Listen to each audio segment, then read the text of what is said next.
Current affair સિરીઝમાં આગળ વધીએ. જીપીએસસી, ડીવાયએસઓ, એસીએફ અને ચીફ ઓફિસર માટે આ સિરીઝ ઉપયોગી બનશે. રિસેન્ટલી ટેલિકોમ સેક્ટર ન્યૂઝમાં હતું. ભારત સરકારના કોમ્યુનિકેશન ડિપાર્ટમેન્ટ અંતર્ગત ડીઓટી ડિપાર્ટમેન્ટ ઓફ ટેલિકોમ્યુનિકેશન આવેલું છે, જેના દ્વારા ટેલિકોમ સેક્ટર કે જે ખાસા વર્ષોથી કાર્યરત છે તેમાં સુધારા માટે, રિફોર્મ્સ માટે લોકોના ફીડબેક મંગાવવામાં આવ્યા છે. ઇનપુટને આમંત્રિત કરવામાં આવે છે, એટલે કે ફીડબેક મંગાવવામાં આવ્યા છે. તો આપણે વાત કરીએ ટેલિકોમ સેક્ટર વિશે. સૌથી પહેલાં ભારતીય ટેલિગ્રાફ એક્ટ ક્યારે આવ્યો હતો? તો ભારતીય ટેલિગ્રાફ એક્ટ 1885માં આવ્યો હતો. તો આ અંગ્રેજોના સમયનો કાયદો જે છે તે જનરલી ટેલિકોમ સેક્ટરને રેગ્યુલેટ કરતો હતો. અત્યાર સુધી ઘણા બધા સુધારા કરવામાં આવ્યા, પરંતુ ટેકનોલોજીની સાથે બદલાતા હાલના સમયને ધ્યાનમાં રાખીને સુધારા અનિવાર્ય બની રહ્યા છે. કેમ? કારણ કે ટેલિકોમ સેક્ટર એ માત્ર એક સેક્ટર નથી, પરંતુ એક ખૂબ જ બ્રોડ સેક્ટર છે.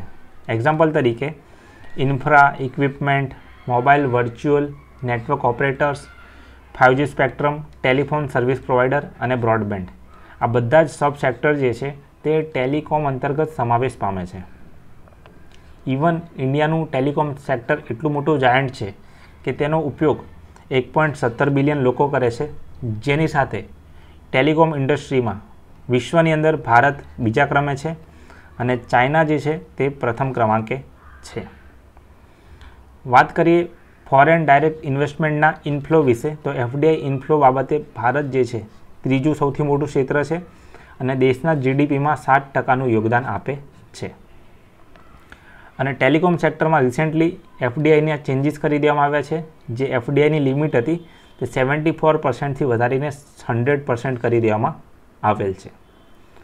દોસ્તો, અહીંયા ઘણું બધું કોમ્પિટિશન હોવાના કારણે જેટલી પણ કંપની છે તેમના માર્જિનમાં પણ ઘણો એવો ઘટાડો જોવા મળી રહ્યો છે. આ દરેક કંપનીને રેગ્યુલેટ કરે છે telecom regulatory authority of India, try, જે ટેલિકોમ સેક્ટરના વોચડોગ તરીકે ઓળખવામાં આવે છે.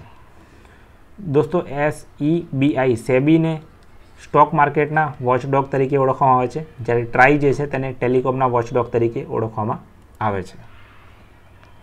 નેક્સ્ટ છે personal data protection bill.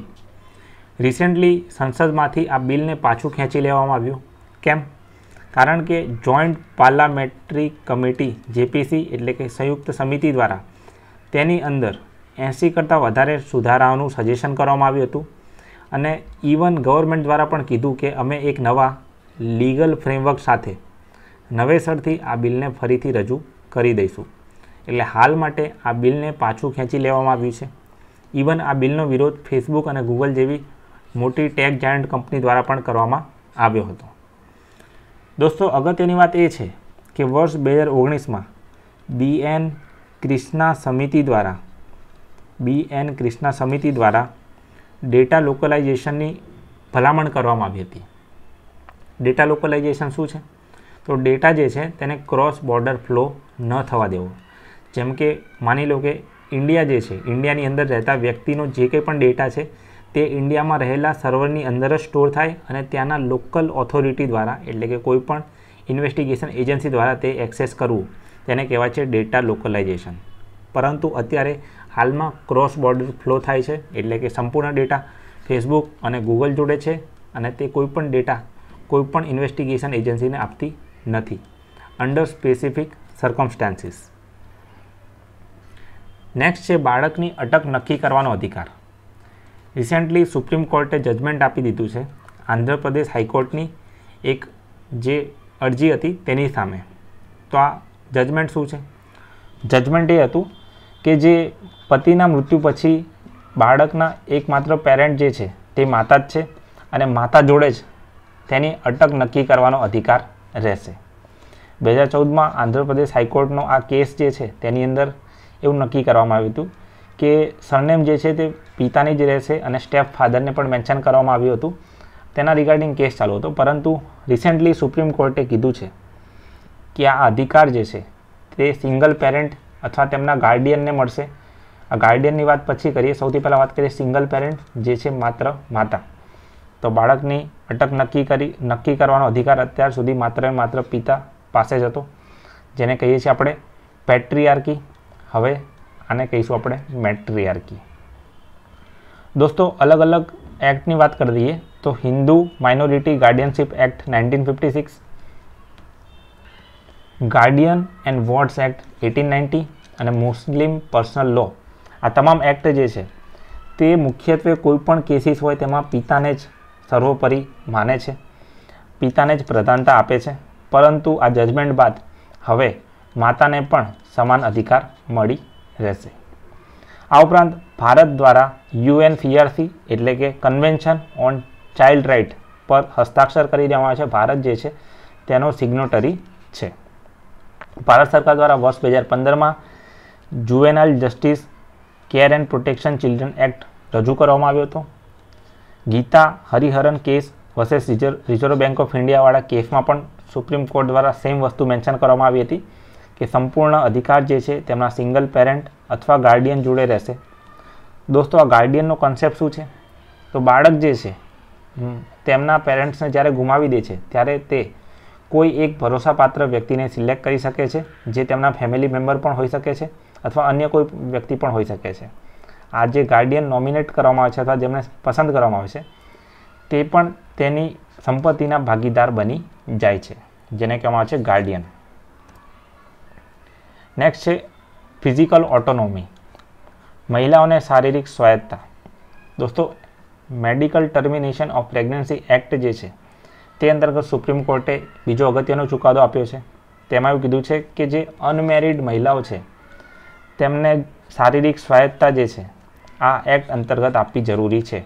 Supreme court દ્વારા વાત કરતાં એવું પણ મેન્શન કરવામાં આવ્યું છે કે 51 વર્ષ જૂનો કાયદો જે છે તે માત્ર પરિણીત એટલે કે મેરિડ મહિલાઓ માટે જ નથી, પરંતુ તે અનમેરિડ મહિલાઓ માટે પણ છે. Even medical termination of pregnancy act અંતર્ગત 24 વીક 24 અઠવાડિયા સુધીના પ્રેગ્નન્સીને અબોર્ટ કરવાની પરવાનગી આપવામાં આવી છે, પરંતુ અમુક સ્પેસિફિક કેસીસ અંતર્ગત. આ ઉપરાંત ફેમિલી પ્લાનિંગની અંદર જો ફેલિયર જોવા મળે તો 20 વીક સુધી અબોર્શન જે છે તેની મંજૂરી આ એક્ટ અંતર્ગત આપવામાં આવી છે. આ રીતે બેઝિકલી સુપ્રીમ કોર્ટ દ્વારા આ MTP એક્ટને લંબાવી દેવામાં આવ્યું છે અનમેરિડ વુમન માટે. નેક્સ્ટ છે પ્રિવિલેજીસ, સાંસદોના વિશેષાધિકાર. રિસેન્ટલી કોંગ્રેસના નેતા છે મલ્લિકાર્જુન ખડગે, તેમણે સેશન દરમિયાન કીધું રિસેન્ટલી કે તેમની ધરપકડ જે છે ઈડી દ્વારા કરવામાં આવી, સંમન તેમને ઈડી દ્વારા કરવામાં આવ્યા હતા. ત્યારે જ આ વસ્તુ જે છે ન્યૂઝમાં આવી ગઈ. તો શું આવી રીતે કોઈ પણ સાંસદ જે છે મેમ્બર ઓફ પાર્લામેન્ટ જે છે તેમને સંમન કરી શકાય છે જ્યારે સત્ર ચાલુ હોય છે ત્યારે? તો જવાબ છે હા, સંમન કરી શકાય છે. કેમ? કારણ કે એમને વિશેષાધિકાર એટલે કે પ્રિવિલેજ આપ્યા છે પાર્લામેન્ટરી, પરંતુ આવું કોઈ એની અંદર પ્રોવિઝન કરવામાં આવ્યું નથી. ઇવન તેમની ધરપકડ સિવિલ કેસમાં ના થઈ શકે, પરંતુ ક્રિમિનલ કેસની અંદર તેમની ધરપકડ શક્ય છે. તો આ પણ એક અલગથી પ્રોવિઝન યાદ રાખવાનો છે કે ફોજદારી કેસો જો તેના પર લાગુ પડતા હશે તો તે બાબતે તે સિટીઝનને સમાન જ હશે, એટલે કે તેમની ધરપકડ પણ થઈ શકે છે, પૂછપરછ પણ થઈ શકે છે. વાત કરીએ આર્ટિકલ 105ની, તો આર્ટિકલ 105 વિશેષાધિકાર આપે છે. આ પ્રિવિલેજ જે છે તે કોને મળે છે? તો તે મળે છે સંસદ સભ્યોને, જે અંતર્ગત તે સંસદીય ફરજો નિભાવી શકે છે, જેની અંતર્ગત કોઈ પણ અવરોધ તેમને ના નડી શકે. એટલે કે જ્યારે પણ સંસદનું સત્ર ચાલુ હોય તેના 40 દિવસ પહેલાં અને 40 દિવસ પછી તેમની ધરપકડ કરી શકાતી નથી. પરંતુ દોસ્તો યાદ રાખવાનું છે કે આ માત્ર લાગુ પડે છે સિવિલ કેસીસમાં. તો પાર્લામેન્ટરી પ્રિવિલેજની વાત કરી. આની પહેલાં ઝાકિર હુસેન કેસ, આનંદ નામેબિયાર કેસ અને અજીત કેસ, આ ત્રણેય કેસમાં સુપ્રીમ કોર્ટ દ્વારા જજમેન્ટ આપતા એક જ વાત જણાવવામાં આવી છે કે પાર્લામેન્ટરી પ્રિવિલેજીસ એટલે કે વિશેષાધિકાર તો છે જ, પરંતુ અમુક કેસીસ કે જ્યાં જરૂર પડશે ત્યાં દરેક સાંસદ જે છે તે નાગરિકના સમાન જ રહેશે. આગળ વધીએ છીએ ટોપિક તરફ. એની પહેલાં તમે એક સ્ટેટમેન્ટ ચેક કરો. વિડીયો પોઝ કરીને જણાવો કે COP26માં ભારતે પંચામૃતની વાત કરી હતી, તેના રિગાર્ડિંગ નીચેનામાંથી કયું એક સ્ટેટમેન્ટ જે છે ખોટું છે? અહીંયા 3 સ્ટેટમેન્ટ જે છે સાચા છે, એક ખોટું છે. તમે ધ્યાનથી જોઈ શકો છો કે ફોર્થ સ્ટેટમેન્ટમાં કીધું છે કે વર્ષ 2050 સુધીમાં નેટ ઝીરો ઇમિશન પહોંચવાનું છે. આપણને ખ્યાલ છે કે વર્ષ 2070 સુધીમાં નેટ ઝીરો ઇમિશન પહોંચવાનું છે. તો આ બધા જ પોઈન્ટ વિથ નંબર્સ યાદ હોવા જરૂરી છે. COP26 ફરી એકવાર ન્યૂઝમાં આવી ગયું છે. રાઈટ આન્સર બનશે 1, 2 and 3. નેક્સ્ટ છે monkey POX task force. Recently Bharat સરકાર દ્વારા મંકી પોક્સ ટાસ્ક ફોર્સ બનાવાઈ, જેમને રસી વિકસાવવાની ભલામણ કરી દીધી. ઇવન વર્લ્ડ હેલ્થ ઓર્ગેનાઇઝેશન દ્વારા મંકી પોક્સને ગ્લોબલ હેલ્થ ઇમરજન્સી ડિક્લેર કરી દેવામાં આવી છે. દોસ્તો, ડેનમાર્કની એક કંપની છે, તેના દ્વારા જાયનિયોસ નામક એક રસી વિકસાવવામાં આવી છે. આ રસી જે છે તે સ્મોલ પોક્સ માટે છે, પરંતુ તે મંકી પોક્સ સામે પણ ખૂબ જ ઇફેક્ટિવ જોવા મળી રહી છે. તો ખાલી યાદ રાખીશું કે આ જાયનિયોસ, જે તમને બોલવામાં કમ્ફર્ટેબલ પડે, જાયનિયોસ જે છે એક વેક્સિન છે કે જે સ્મોલ પોક્સ માટે છે, પરંતુ તે મંકી પોક્સ સામે પણ ઇફેક્ટિવ છે. વાત કરીએ મંકી પોક્સની, તો આ એક વાયરલ ઝૂનોટિક ડિસીઝ છે. જનરલી પશ્ચિમ આફ્રિકા અને ટ્રોપિકલ રેનફોરેસ્ટમાં જોવા મળે છે અને તે મંકી પોક્સ નામના વાયરસથી ફેલાય છે, જે પોક્સવિડે ફેમિલી અને ઓર્થોપોક્સ જીનસ સાથે સંકળાયેલું છે. વિડીયો પોઝ કરીને તમે જવાબ આપી શકો છો કે નીચેનામાંથી કયો એક વાયરલ રોગ છે. આ 4 તમારી સામે ઓપ્શન છે, તમારે જણાવવાનું છે કે નીચેનામાંથી કયો એક જે છે વાયરલ રોગ છે. નેક્સ્ટ છે ટ્યુનિશિયા. રિસેન્ટલી ન્યૂઝ શું હતા? તો રિસેન્ટલી ન્યૂઝ એ જોવા મળ્યા હતા કે ત્યાં જે બંધારણને મંજૂર કરવા માટે લોકમત પસાર કરવામાં આવ્યો, ત્યારબાદ ત્યાં વિરોધ ફાટી નીકળ્યો છે. દોસ્તો, બન્યું છે શું?